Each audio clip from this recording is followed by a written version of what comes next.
Hi అన్న, అందరికీ good morning. Vamsi business idea YouTube channel అందరికీ వెల్కమ్ అన్న. ఈరోజు వచ్చేసి బిజినెస్ ఐడియా కాకుండా కొంచెం ఒక రియల్ లైఫ్ స్టోరీ తెలుసుకుందామన్న. అయితే ఏం లేదన్న, ఒక కామన్ మ్యాన్ వ్యక్తి. అయితే ఏం లేదన్న, ఒక లేని కుటుంబం నుంచి ఒక వ్యక్తి స్టోరీ ఇది జరిగిన స్టోరీ. ఈ స్టోరీ మొత్తం విన్నాక ఇక ఎట్లుంటుందో చూడాలి మీరు, మంచిగా ఉంటుంది, బ్రహ్మాండంగా ఉంటుంది స్టోరీ. అయితే ఏం లేదన్న, అయితే అతనికి పెద్ద ఫ్యామిలీ. అంటే ముగ్గురు లేడీస్ వాళ్ళ ఇంట్లో, ఒక అబ్బాయి. నాన్న యావరేజ్ రోజువారీ కూలి, అమ్మ రోజువారీ కూలి. ఇంట్లో రోజువారీ ఇక మొత్తం చదివించడం అయితే ఉండదు కదా అన్న, నిమ్మలంగా గదే కూలి కూడైంది. ఈ ఈ ఆడపిల్లలు కూడా ఎక్కువ చదువుకోలేదు. అబ్బాయి ఏమైందంటే, ఇక ఈ ఈ ఇంత పెద్ద కుటుంబంలో ఏమైందంటే ఈ యొక్క సడన్ ఏజ్కి వచ్చే వరకు అబ్బాయికి ఒక చెమట సుక్క కూడా తెలియదు. బాడీ నుంచి చెమట సుక్క ఎట్లా కారుతుందని కూడా అబ్బాయి మస్తాలు అనుకున్నాడు. అందరికి చెమటలు కారుతున్నాక ఒక సుక్క కూడా కారుతలే అనుకున్నాడు. తర్వాత అందరు ఏడుతుంటే కళ్ళకి నీళ్ళు వెళ్తాయి. ఈ అబ్బాయి కళ్ళకి వెళ్ళేమో నీళ్ళు ఎంత ఏడిచిన వెళ్తలేవు, నాకు అసలు బాధనే లేదని అనుకున్నాడు. అంటే వాళ్ళ అమ్మ నాన్న అంత కష్టపడుకుంటా పెంచిండు ఆ బాబును, కష్టం విలువ తెలుసుకుంటా. అది ఎప్పుడు 7వ తరగతి చదివే వరకు. 7వ తరగతి అయిపోగానే, 7th క్లాస్ అయిపోగానే 7th క్లాస్ దాకా ఎట్లా అంటే అంత గౌరవంగానే పెరిగిండు. పెద్ద గౌరవంగా కాదు కానీ కష్టం లేకుండా ఇబ్బంది లేకుండా పెరిగిండు. 7th అయిపోయిన తర్వాత చిన్న చిన్నగా ఫ్యామిలీ బాధలు, ఫ్యామిలీ కష్టాలు అవన్నీ చూసుకుంటా చిన్న పనులు చేసుకుంటా అటు ఇంకా ఈయన కూడా రోజువారీ కూలి అయిపోయింది. ఏది ఈయన ఈ బాబు అలా సిస్టర్ది పెళ్ళి అయిపోయింది. ఒక సిస్టర్ది పెళ్ళి అయిపోయింది. మెల్లమెల్లగా అదొకటి ఏ వర్క్ దొరుకుతా ఆ వర్క్ అన్న, ఈ వర్క్ నేను చేయన్నాడు కదా. 8% మంచిగా ఉంటాడు, కాకపోతే full talent person, multi talent person. నువ్వు ఏ పని చెప్పి చేస్తాడు. అయితే ఇంక ఆయన 7th నుంచలు లోకజ్ఞానం వచ్చింది. లోకజ్ఞానం అంటే అట్లా ఇట్లా వచ్చాడు, బ్రహ్మాండంగా వచ్చింది. ఇక లోకజ్ఞానం రాగానే ఈ చదువు అయిపోక ముందుకు ఏం చేసిందంటే, అప్పటి నుంచలే 7th నుంచి చిన్న చిన్నగా ఆడల వైపానికి, మొగల వైపానికి అన్ని పనులకు పోయిండు. అన్ని పనులు నేర్చుకున్నాడు. అంటే ఇంకా అన్ని పనులు, ఈ చిన్న పనులు, కూలి పని ఉంటుంది ఏదైతే ఉంటే అన్ని పనులు నేర్చుకున్నాడు. ఇక 7th అయిపోయింది. ఒక సంవత్సరంలోనే. మా అబ్బాయి వయసు చిన్నదే కానీ మైండ్ చాలా పెద్దది, మస్తు టాలెంట్ పర్సన్. అయితే ఇక ఏం చేసిండు, 8th నుంచలే రంగులు ఎలా మారుతాయో తెలుసుకున్నాడు. ఏ రంగులు మనసులో చదువుకుని నేర్చుకున్నాడు. మనసులు ఏ టైంలో ఎట్లా రంగులు మారుతారు, ఇవ్వలేంది మన అయింది తన అయింది, బయటోడు ఎట్లా ఇంట్లోడు ఎట్లా ఏంది ఏం కదా అని 8th నుంచలు మొదలుపెట్టాడు. 8th నుంచలు ఎవరు ఎట్లా రంగులు మారుతుంది, ఎవరు ఏ అవసరాలకు వాడుతుంది, ఉన్నోన్ని ఎట్లా చదువుతుంది, లేనోన్ని ఎట్లా చదువుతుంది, అన్ని అబ్జర్వ్ చేసుకుని మొదలుపెట్టాడు. 10th అయిపోయింది. ఇంకా 10thకు ముందు ఇంక ఈ అబ్బాయికి ఏంటంటే ఒక లవ్ స్టోరీ. బీభత్సంగా ప్రాణం కంటే ఎక్కువ ప్రేమించింది. అమ్మాయి కూడా ప్రేమించింది. అది చిన్న వయసు టీనేజ్లో ప్రేమ. ఫుల్ ఇద్దరు లవ్ చేసుకున్నారు. కాకపోతే అమ్మాయి చూసుకున్న వరకే, దగ్గరకు వచ్చి మాట్లాడుకున్న రోజులు కూడా లేవు. కానీ ఇద్దరికి బ్రహ్మాండమైన ఇష్టం, ప్రేమ. అతనికి ఆమె మీద ఇష్టం, ఆమెకు ఇతని మీద ఇష్టం. ఇద్దరు కలిసి ఇట్లా ఆ దగ్గర నిలబడ్డ రోజులు కూడా చాలా తక్కువ. అమ్మాయిని టచ్ కూడా చేయాలి, ఇట్లా దగ్గర కూర్చున్నాక ఇట్లా టచ్ కూడా చేయాలి అబ్బాయి. కాకపోతే పిచ్చ ప్రేమ, లైక్ అమ్మాయి కోసం అబ్బాయి ప్రాణమైన ఇద్దరు, అంత ప్రేమ. ఎప్పటి వరకు అది 8th 9th వరకు. అది లేదు ఇప్పంచలో ఇంకా చిన్నప్పంచలు ప్రేమ అంటే 1 నెంబర్. కానీ ఆ ప్రేమ ఎట్లా అంటే ఇంకా అడ్డవులు అమ్మాయిని ఇష్టపడ్డాడు, అమ్మాయి కూడా ఇష్టపడ్డది. ఇద్దరికి ఫస్ట్ సారి ప్రేమ కాబట్టి ఇద్దరు మంచిగా ఇష్టపడ్డారు. కాకపోతే అబ్బాయికి లైఫ్లో ముందుకు పోయిన కొద్దీ ఫ్యామిలీ బాధలు, ఫ్యామిలీ కష్టాలు నష్టాలు, అప్పుడున్న జనరేషన్లో మనుషులు ఈ రంగులు మనుషులు చీకోదోసుడు అన్ని అబ్జర్వేషన్ చూసే వరకు అబ్బాయికి ఇంకా ఏంది జీవితం అంటే ఇంకా అని చెప్పేసి తనను తాను అర్థం చేసుకోవడం మొదలుపెట్టాడు. మెల్లమెల్లగా అర్థం చేసుకోవడం మొదలుపెట్టాడు. అంతలోనే అటు ఇటు కాలం మెల్ల తీసుకుంటా 10th అయిపోయింది. ఆ 10th అయిపోగానే అబ్బాయి మోస్ట్ టాలెంట్ పర్సన్ అని చెప్పినాగా. ఇక 10th అయిపోయింది. అబ్బాయి ఫస్ట్ క్లాస్లో పాస్ అయ్యాడు. ఇక బాగా ఫస్ట్ క్లెవర్ స్టూడెంట్ ఏం కాదు, చదువు నామక వస్తుంది అవుతాడు కానీ పెద్దగా ఏం చదువుకోలేదు. కాకపోతే బయట లోక జ్ఞానము ప్రపంచం గురించి బాగా తెలుసుకున్నాడు. చదువు ఇంట్రెస్ట్ పెట్టలేదు, కాకపోతే పాస్ అయ్యింది. పాస్ అయ్యింది ఎట్లా అంటే నార్మల్గా జనరల్గా పాస్ అయ్యింది, ఏదో చిట్టులు బిట్టులు కాకుండా జనరల్గా. పెద్ద ఫస్ట్ క్లాస్ ఏం కాదు, సెకండ్ క్లాస్ అంత. అయితే ఈ అమ్మాయి కూడా ఇంకా ఇంటర్ వరకు వచ్చే వరకు ఈ అబ్బాయి కోసం ఇంటర్కి ఆమె సిటీకి వెళ్ళిపోయింది. ఇక ఆమె సిటీ కాదు బెంగళూరు వెళ్ళిపోయింది. బెంగళూరు నుంచి ఇక ఆ అబ్బాయికి అప్పుడు ఒకసారి ఫోన్ చేసుడు మాట్లాడుకోవడం జరిగింది. తర్వాత ఈ అబ్బాయికి ఇక ఇంట్లో సమస్యలు, బాధలు, బంధుత్వాలు ఇక మొత్తం అబ్బాయికి ఇక మొత్తం మిడిల్ క్లాస్ అంటే ఎట్లుంటుంది అన్న ఒక ఏజ్ వచ్చేవాళ్ళు మొత్తం అలా మునిగిపోయాడు ఏది కష్టాలలో. ఇక అమ్మాయి లవ్ ఇవన్నీ చేద్దామన్నా కూడా ఆ సిచ్యువేషన్లు, నాకున్న సిచ్యువేషన్లు అవసరమా, నేనే మంచిగా లేని సిచ్యువేషన్లో నా జీవితంలో ముక్కలు తీసుకొచ్చి కష్టపెట్టుడు అవసరమా అని చెప్పేసి అమ్మాయికి దూరంగా ఉన్నాడు. ఇక అమ్మాయి కూడా బయట ప్రపంచంలోకి వెళ్ళిపోయింది కాబట్టి ఒక ఊరు నుంచి బెంగళూరు వెళ్ళిపోయింది, కర్ణాటక. బెంగళూరు వెళ్ళిపోయిన తర్వాత ఏమున్నది, అక్కడ ఉన్న జనరేషన్, అక్కడ ఉన్న కథా కార్ఖానా. అక్కడ అమ్మాయి ఇక అమ్మాయికి మధ్యలో ఇక చాలా రోజులు గ్యాప్ వచ్చింది, మాట్లాడుకోవడం లేవు, ఫోన్ చేసుకోవడం లేవు, ఏం లేవు. ఇక తర్వాత అబ్బాయి ఈ పని ఆ పని అనుకుంటే ఏ పని ఏం లేదు, ఇంకా తోపు ఏ పని అంటే ఈ పని చేస్తే ఎక్కువ పైసలు వస్తాయా కథం. అది ఏ పని అయినా సరే ఇల్లీగల్గా అంటే కొన్ని అన్యాయం చేయకుండా, ఇల్లీగల్గా కాకుండా లీగల్గా కష్టం. ఎట్లా అంటే అబ్బాయికి చెమట సుక్క కూడా కారే కదా, రక్తం సుక్కలు కారినాయి. పని చేస్తుంటే కాళ్ళు ఏళ్ళు పని చేస్తుంటే తెగి రక్తం సుక్కలు కారినాయి. చెమటతో మొత్తం తడిసిపోయింది, బట్టలు కూడా తడిసిపోయినాయి. అట్లా పని చేసిందంటే ఎంత బ్రహ్మాండంగా పనిచేసింది. ఇంకా ఆ పని ఎవడు కూడా చేయాలి ఇంతవరకు. ఈ పని ఆ పని ఒక్క మనిషి ఒక్క పని చేస్తాడు. కాకపోతే ఆ పిల్లగాడు ఎట్లా అంటే మొత్తం టాలెంట్ పర్సన్. ఈ పని నాకు రాదన్నాడు. అది రాని పని అయినా సరే నేను చేస్తే ఎందుకు రాదు అన్న బ్రహ్మవిద్యనా, ఈ డైలాగ్ ఒకటి బాగా పట్టుకునేది, బ్రహ్మవిద్యనా ఏదైనా వస్తా చేస్తే అని ప్రతి ఒక్క పనికి పోయింది. అయితే 10th అయిపోయినాక మీకు ఒక స్టోరీ చెప్పలే కదా, 10th అయిపోయినాక ఏం చేసిందంటే ఎండాకాలం సెలవులు వచ్చినాక అబ్బాయి ఆలోచించుకున్నాడు, నాకున్న సిచ్యువేషను, నాకున్న పరిస్థితులు, నేనైతే చదవలేను, నాకు చదువు మీద ఇంట్రెస్ట్ ఎట్లాగా లేదు, నేనైతే చదవలేను, చదువు అని చెప్పేసి ఈ ఎటో చేసే భావాలు. మా దోస్తులు చదువుకుంటూ జాబ్ చేస్తారు, నా ముచ్చట కాదు వాళ్ళ ముచ్చట, మా అబ్బాయి ముచ్చట. జాబ్ తెచ్చుకుంటాను, నేను పని చేసుకొని గవే సంపాదిస్తాను. వాళ్ళు జాబ్ వచ్చే వరకు 5-6 సంవత్సరాలు అవుతుంది, నేను 5-6 సంవత్సరాలు పని చేసి పైసలు ఒక దగ్గర వేసి బిత్తుకో ఇచ్చుకొని నేను కూడా గవే సంపాదిస్తాను అని చెప్పేసి అబ్బాయి అనుకోవడం వచ్చింది. అబ్బాయి ఇక అంతే, ఇక బయట ఎవరితోని అంటే ఆయనే అనుకొని ఫిక్స్ అయిపోయాడు. అయితే ఏమైందంటే ఇంకా ఈ అబ్బాయి ఆ పని అనుకుంటా 100 రూపాయల కూలికాడ స్టార్ట్ చేసిండు. ఫస్ట్ 35 రూపాయల కూలికాడ స్టార్ట్ చేసిండు. మెల్లమెల్లగా లోక జ్ఞానం తెలిసే వరకు 100 రూపాయలు అయింది. ఒక సడన్లో ఏజ్ టాలెంట్ వచ్చే వరకు ఒక్క రోజులో 5,000 10,000 సంపాదిస్తాడు.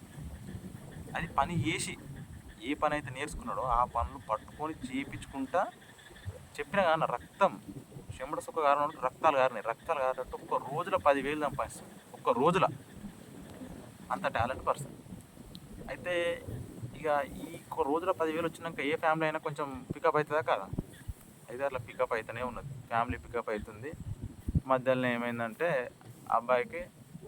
అమ్మాయి తరపు నుంచి అమ్మాయికి ఇట్లా గవర్నమెంట్ జాబ్ వచ్చిందని చెప్పేసి అమ్మాయిని పెళ్లి చేస్తుందని తెలిసింది. ఈ అబ్బాయి ఒక రేంజ్లో ఎక్కడికో వెళ్ళిపోదామని చెప్పేసి ఆలోచించుకుంటా పోతుండు. ఏది వర్క్ విషయంలో పైసలు సంపాదించట్లా అటే మునిగిపోయాడు. ఈ ముచ్చట తెలిసింది. ఎంతైనా ప్రాణం కంటే ఎక్కువ ప్రేమించిన అమ్మాయి మనసులో బాధపడ్డాడు. అమ్మాయికి ఫోన్ చేద్దామని చేసిండు, అమ్మాయి రెస్పాండ్ కాలే. అంటే ఇంకా అబ్బాయికి అర్థమైంది, ఎంతైనా గవర్నమెంట్ జాబ్ ముందర మనం ఏం పని చేస్తాం అనుకున్నాడు. సరే లైట్ చేసుకున్నాడు, కథం అయిపోయింది ఆడికి. ఆమె జీవితం పెళ్లి చేసుకుని ఆమె జీవితం ఆమె బతుకుతుంది. ఆమె పెళ్లి చేసుకుని వేరే కంట్రీ వెళ్ళిపోయింది, లండన్. అయితే ఇక అబ్బాయి స్టోరీ, అబ్బాయిగా చిన్నప్పటి నుంచి ఎక్కువ ప్రేమించిండు. కొద్ది రోజులు ఆ ముచ్చట పని చేసి లైఫ్ మీద పైసా మీద పడ్డాడు, పైసా మోజు మీద. ఇక అమ్మాయి అనుకోకుండా అట్లా వెళ్ళిపోయింది. ఎట్లా వెళ్ళిపోయినా మనసులో అయితే ప్రేమ ఉంటుంది కదా. అయితే అబ్బాయికి ఇక కొందరు ఈ రంగులు మార్చడం చెప్పిన కదా అన్న, తాను అనుకున్న వాళ్ళు బయట ఫ్రెండ్స్ నమ్మిన వాళ్ళు కొందరు చిన్న చిన్న మోసాలు చేయడం జరిగింది. అప్పుడు ఆ అబ్బాయి మనసు చాలా అంటే అడ్డగోలుగా ఇబ్బంది అయింది. అంటే ఎందుకంటే ఎదుటోనికి హాని చేయకుండా బతుకుతున్నా కూడా ఒక్కొక్కడు నమ్మించి మోసం చేసిండు.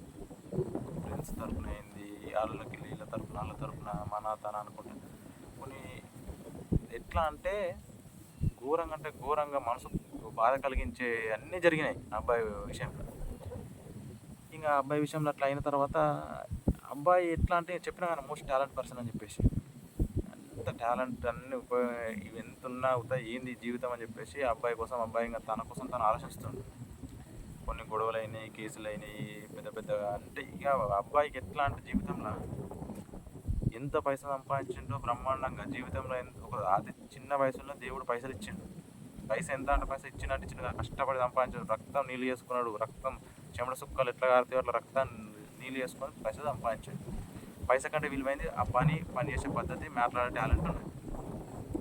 ఈ పని కాకపోతే ఆ పని, ఆ పని కాకపోతే ఈ పని, అన్నీ మంచిగా పని చేసుకుంటూ పోతుండు. కాకపోతే ఈ అమ్మాయి విషయంలో ఒకటి బయట ఫ్రెండ్స్ సర్కిల్లో కొందరు మోసం చేయడంతో అబ్బాయికి ఇక ఏంది జీవితం, ఏం కథ, ఎంత నమ్మినా ఇంత మోసం చేస్తారు వీళ్ళు, ఇట్లా వాళ్ళు అట్లా అని చెప్పేసి మనిషి ఎట్లా అంటే మస్తు బాధ కలిగి ఇక అమ్మాయి విషయంలో వాళ్ళ విషయంలో ఈ విషయంలో అసలు జీవితంలో సూసైడ్ కూడా చేసుకుందాం అనుకున్నాడు. కాకపోతే కన్న తల్లిదండ్రులు గుర్తుకొచ్చేళ్ళు, తోడబుట్టిన అక్కయ్యలు, బంధుమిత్రులు, వాళ్ళ మామూలు ఇట్లా వాళ్ళు గుర్తుకొచ్చి, వాళ్ళ రిలేటివ్ గుర్తుకొచ్చి ఒక సడన్ ఒక స్టెప్ కాడ అయిపోయింది. ఇక ఆలోచించి ఇక ఏంది జీవితం, ఇట్లా కాదు ఇట్లా బతికేది, ఇంత నమ్మినా మోసం చేస్తుండ్రు, ఎవరిని నమ్మొద్దు, హాయ్ అంటే హాయ్, బాయ్ అంటే బాయ్ అని చెప్పేసి సైలెంట్గా అప్పంచలు ఈ అబ్బాయికి ఎట్లా అంటే ప్రపంచాన్ని కూడా గెలిచి వచ్చేంత టాలెంట్ సత్తా ఉన్నది. అది తనకు కూడా ఎరికే, కొందరికి కూడా ఎరికే, అతని చుట్టుపక్కల ఉన్న వాళ్ళకి కూడా ఎరిక. ఇది ఇట్లా కాదనుకున్నాడు, కొద్ది రోజులు సైలెంట్గా ఉండాలి, ఇట్లా కాదు ఇట్లా ఇటుక మీద ఇటుకే మొత్తం ప్రపంచాన్ని శాసించే స్థాయిలోకి వెళ్ళాలనుకున్నాడు. సైలెంట్గా ఎవరిని ఏమంటాడు, ఎవరిని జోలికి పోతలేడు. ఎందుకంటే కొన్ని కేసులు అయినాయి, లొల్లులు అయినాయి బ్రహ్మాండంగా. అంటే జీవితంలో ఎన్ని కష్టాలు రావాలి, అన్ని కష్టాలు అయినాయి. రక్తం నీళ్ళు వేసుకుని చెమట సుక్కలు కారణానికి రక్తం నీళ్ళు కారింది. మంచి మొత్తం సైలెంట్ అయిపోయింది. ఎవ్వరు మందిలో కలుపుతలేడు, ఎవ్వరితో కలుపుతలేడు. అందరూ వీడు వేస్ట్ గా నరేంద్రబాబు మందిలో కలుపుతలేడు, అట్లా ఇట్లా అని చెప్పేసి ప్రతి ఒక్కడు అనుకుంటాడు. ప్రతి ఒక్కడు అనుకున్నా ఇవ్వని అసలుకి ఎంత తోపును కానీ ఊర్లోకి సీఎం వచ్చిన అన్న కూడా కేరియర్ సీఎం దగ్గర కూడా పోతలేడు. దేవుడు వచ్చిన ఊళ్ళో కన్నా పోతా దేవుని దగ్గర కూడా పోతలేడు. నేనేంది ఇటుక మీద ఇటుక పెట్టుకుంటా, కింద మొత్తం ఒక బేస్ బరాబరి చేసుకోవాలి. బేస్ తర్వాత ఇక గోడలు అట్లా అంటారు కదా, అది ఈ గోడలు కాదు, ప్రపంచాన్ని శాసించే స్థాయికి వెళ్ళాలనే గోడలు బేస్ నిర్మించుకుంటాడు అబ్బాయి. సైలెంట్గా ఉంటుండు. వీడు ఇంత అని చెప్పేసి కొందరు అనుకున్నారు. అయినా సరే ఎవరిని పట్టించుకుంటాడు. కన్న తల్లిదండ్రులు వాళ్ళ కోసం చూసుకుంటా, వాళ్ళ కోసమే బతుకుతుండు, వాళ్ళ కోసం ఫ్యామిలీ కోసం చూసుకుంటా అట్నే బతుకుతుండు. కాకపోతే ఇట్లా బతుకుంటా కింద బేస్ మొత్తం సృష్టించుతుండు. అది ఎవరిని వెళ్తాడు, ఎవరిని కనబడతలేదు. సైలెంట్గా ఉంటుండు, వీడు మందిలో వెళ్తాడని వాళ్ళు అనుకుంటారు. అయితే అబ్బాయి ఏం చేసిందంటే ఒక 2 బర్రెలను కొనుక్కొని మెల్లమెల్లగా పొద్దున ఇన్కమ్, సాయంత్రం ఇన్కమ్, రాత్రి ఇన్కమ్, పండుకున్న కూడా పైసలు రావాలి. పైసలు అనేది ఒక పాటు ఫ్యూచర్లో ఎట్లా అంటే ఫ్యూచర్ ఎట్లా ఊహించుకున్నాడంటే ఒక ఊరు కాదు, ఒక మండలం కాదు, ఒక జిల్లా కాదు, ఒక రాష్ట్రం కాదు, ఒక రాజధాని కాదు, మొత్తం దేశాన్ని శాసించాలనుకున్నాడు ఆ అబ్బాయి. ఒక సామాన్య కుటుంబం నుంచి వచ్చిన అబ్బాయి ఒక దేశాన్ని శాసించాలనుకున్నాడు. ఎట్లా అనుకున్నాడు? ఈ అందరు రంగులు మార్చుడు, ఈ ప్రపంచంలో నమ్మించి మోసం చేసుడు, వీళ్ళందరిని చూసిండు, పైసా సంపాదించిండు, టాలెంట్ ఉన్నది. ఇప్పుడు ఎవడో ఒకడో ఒక ₹1 కోటి ఇచ్చిపోతాడన్నా, ఇచ్చిపోయిన పైసలు ఎన్నడుకుంటాయి మన దగ్గర? నువ్వు కష్టపడి సంపాదించడానికి వచ్చిన మార్గం నీకు తెలిసి ఉంటుంది, వచ్చే పైసలు ఎట్లా వస్తాయని నీకు తెలిసి ఉంటుంది. కాబట్టి అట్లా ఇక ఈ అబ్బాయి ఏం చేసిండు, ఇవన్నీ చూసిండు, సైలెంట్ అబ్జర్వ్ చేసుకుంటా. ఎవ్వడు ఏమని అనుకొని చెప్పినా కన్నా, దేవుడు వచ్చినా సరే ఊర్లో దేవుడు వచ్చినట్టు అందరు పోయి చూసడానికి పోతలేడు. ఆయన ఏ పని చేయాలనుకున్నా గదే, ఖాళీగా నేను ఇంట్లో వస్తానే కూర్చుంటాడు తప్ప ఏడికి పోవాలనుకున్నాడో గాడికే పోతాడు. ఎందుకు పోతుండు? పేద గోల్ ఉన్నది, ఒక దేశాన్ని శాసించాలనే గోల్ ఉన్నది. అది చాలా తక్కువ ముచ్చట కాదు. అయితే ఆ గోల్ పెట్టుకొని ఎవ్వరితో కలుపుతలేడు, ఎవ్వరితోనే ఉంటలేదు. తనంతట తానే ఉంటుండు. ఏ పని చేయాలనుకున్నా అదే పని చేస్తాడు. ఒంటరిగా ఉంటుండు. అది ఎంత పెద్ద సమస్యలు కానీ ఒంటరిగా పోరాడుతుంది. అది ఇక అట్లా. ఇప్పుడు ఎవరన్నా ఒక నలుగురు ఫ్రెండ్స్ ఉన్నప్పుడు ఏమైనా దావతులకు ఎక్కడికైనా పోయినప్పుడు గీంజల గడికి పోవాలంటే అలా ఉందట. అరే సొప్పదరా గీంజల గడికి. ఇట్లా జనరల్గా వ్యక్తులు అరే గీంజల గడికి రారా మంది చూస్తున్నారు, సిగ్గు అవుతుంది, ఇట్లా ఇట్లా అంటారు. కాకపోతే వాడు ఇవన్నీ కాదు, ఉంటారు ఆడికే కాదు, ఏడికంటే ఆడికి పోతాడు. ఎందుకంటే వాడు ఒక దేశాన్ని శాసించాల స్థాయిలో పోదాం అనుకున్నప్పుడు, దేశాన్ని శాసించే స్థాయిలో ఉందాం అనుకున్నప్పుడు, ఆఫ్టర్ ఆల్ ఈ నలుగురు ముందట, 100 మంది ముందట, 1,00,000 మంది ముందట కూడా భయపడితే నడవదు అని చెప్పేసి మొత్తం ఇంకా సింహం ఎట్లుంటా అని ఉంటారు. ఇక గట్టిగా ఉండడం స్టార్ట్ చేసి అయితే వాడు వానంతలో వాడు 4 బర్రెలను కొనుక్కొని వాడు చేసుకుంటే బ్యాక్గ్రౌండ్లో ఇవన్నీ ఎత్తుండే వాడిని తెలియకుండా. ఇవన్నీ హెవీ గింతే గంతే అని చెప్పేసి గెలికేటోళ్ళు గెలికే. ఇక ఉంటారుగా అన్న మంచిగా, అంటే వాని ఇవ్వని పని వాడు చేసుకుంటున్నా కూడా ఊరని వాళ్ళు ఉంటారు కదా. అయితే వానికి గెలికింది. వానికి గెలికినాక వాడుకుంటాడా? వాడు అట్లయినా సమయం సందర్భం రావాలి. ఆఫ్టర్ గీళ్ళు ఉచ్చగాళ్ళతోనింది వీళ్ళతోనేంది అయిన వాళ్ళతో కానోళ్ళతో రోడ్డు ఏంది చేసుడు అని చెప్పేసి ఎవడు రోడ్డు పోయి పట్టి కుక్కోరినా కూడా పట్టించుకుంటాడు, ఏమన్నా పట్టించుకోకుండా. ఎందుకంటే ఫ్యూచర్ పెద్ద ప్లానింగ్ ఉన్నది. ఆ పెద్ద ప్లానింగ్ కోసం కొంచెం ఓపిక కావాలి. అన్నిటికీ రూల్ కడుతున్నాడు అని అనుకున్నాడు. సైలెంట్గా చేసే పని చేసుకుంటూ పోతాడు. చేసే పని చేసుకుంటూ పోయినాక కొద్ది సంవత్సరాలు గడిచిపోయింది. అబ్బాయి మంచిగా మ్యారేజ్ చేసుకున్నాడు. 2 బిడ్డలు, ఒక కొడుకు పుట్టాడు. ఫ్యామిలీ ఎంత అంటే వాళ్ళంతా వాళ్ళు నిమ్మలంగా బతుకుతున్నాడు. చూస్తే కామన్ పీపుల్ అన్నట్టే ఉన్నాడు. కానీ లోపల బేస్ ఎట్లా రెడీ చేస్తుందంటే ఒక రేంజ్లో బేస్ రెడీ చేసిండు. ఆ స్థాయిలో పోయి కూర్చున్నదాకా కూడా ఇవ్వని తెలియదు. వాడు ఒక దేశాన్ని శాసించే స్థాయిలో కూర్చుంటాడని ఇవ్వని కూడా తెలియదు. ఆ స్థాయిలో కూర్చున్నదాకా వాడు కామన్ మన్గా బతికిండు. అయిపోయింది, పెళ్లి చేసుకున్నాడు, పిల్లల్ని అన్నాడు. మంచిగా భార్యను కూడా కష్టపెట్టకుండా మంచిగా సాదుతుండు. తల్లిదండ్రులను మంచిగా చూసుకున్నాడు. అక్క చెల్లెలు అందరిని మంచిగా చూసుకున్నాడు. ఇక స్టేట్గా మొత్తం చిన్న స్థాయికి దేశాన్ని ఇంచుమించు కొంచెం ప్రపంచం తక్కువ, దేశాన్ని కొంచెం ఎక్కువ. దేశం మొత్తం శాసించే స్థాయిలోకి ఎదిగిండు. పోయాడ కూర్చున్నాడు. ఎంత తోపు కానీ ఎంత ఎవరన్నా కానీ ఇక అతను చెప్తే తినాలి. పెద్ద రాజుగా అతను చెప్తే తినాలి. ఇక ఆ స్థాయికి వెళ్ళి కూర్చున్నాడు. ఇది రియల్ స్టోరీ అన్న, జరిగిన స్టోరీ ఇది. అయితే ఆ స్థాయిలో కూర్చున్నాడు. ఆ స్థాయిలో కూర్చున్న తర్వాత మొత్తం చరిత్ర మొత్తం తీసిండు. అప్పుడు ఇంత స్థాయికి వెళ్ళినా కూడా తన కోసం, తన లైఫ్ కోసం, తన వాళ్ళ కోసం అని ఏడ కూడా ఆ దేశాన్ని సాధించే స్థాయిలో ఉండి ఆలోచించలేదు. చరిత్ర మొత్తం తీసి ఈ దేశం వెనుకకు పోవడానికి కారణం ఏంది, ముందుకు ఎందుకు పోతలేదు, ఎందుకు అభివృద్ధి ఎందుతలేదు అని ఆలోచిస్తే బయటపడ్డ నిజం ఏంటంటే దేశం ముందుకు పోకపోవడానికి మొత్తం బిజినెస్ మ్యాన్స్, రాజకీయ నాయకులు కారణం అని తెలుసుకున్నాడు. ఒక పర్సన్ రాజకీయాలకు వచ్చినప్పుడు వాని ఆస్తి ₹1,00,000 ఉంటే వాడు రాజకీయం 5 సంవత్సరాలు అయిపోయే లోపల 5 కోట్లు అవుతుంది. వాని ఆస్తి ₹1,00,000 ఏడా, 5 కోట్లు ఏడా? దేశం ముందుకు పోతలేడు వాడు. వాని జీవితం, వాని ఫ్యామిలీ ముందుకు పోతుంది. ఎవడైనా కానీ రాజకీయం అన్యాయం చేసినట్టు ముచ్చట చెప్తున్నాను నేను. నీకు ఎవరికైనా రేషం వచ్చిందంటే వాడు అన్యాయం చేసినట్టు. అయితే ఏం చేసిండు? ఇలాంటి వాళ్ళ చరిత్ర మొత్తం చేసిండు. గవర్నమెంట్ ఎంప్లాయీలు, వీళ్ళవి వాళ్ళవి మొత్తం ఎవడైతే న్యాయంగా ఉన్నాడో వాడిని విడిచిపెట్టి మొత్తం అందరిని పిలిపించుకున్నాడు. మొత్తం ఏంది చరిత్ర ఏంది, ఈ కథ ఏంది, మీరు చేసింది ఏంది మొత్తం తెలుసుకున్నాడు. వాళ్ళు లేకపోతే ఇప్పుడు వాళ్ళ అయ్యే సంపాదించి పీకిండు.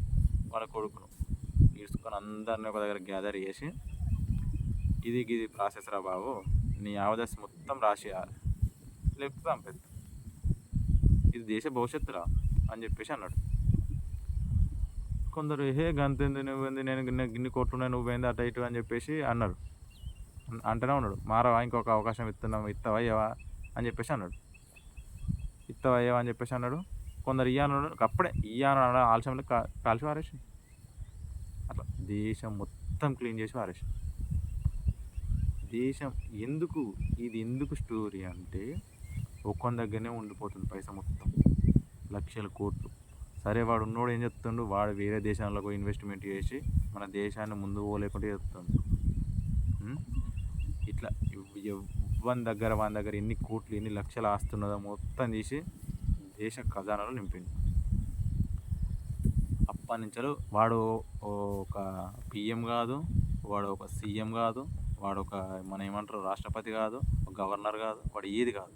కాకపోతే ఇనుకుండి ఒక పెద్ద బిజినెస్ మ్యాన్ గడు కాదు, దానికి వేరే వాళ్ళు ఎన్నుకుండి మొత్తం స్టేట్ అంటున్నా మొత్తం కంట్రీని శాసించే స్థాయిలోకి పోయి కూర్చున్నాడు.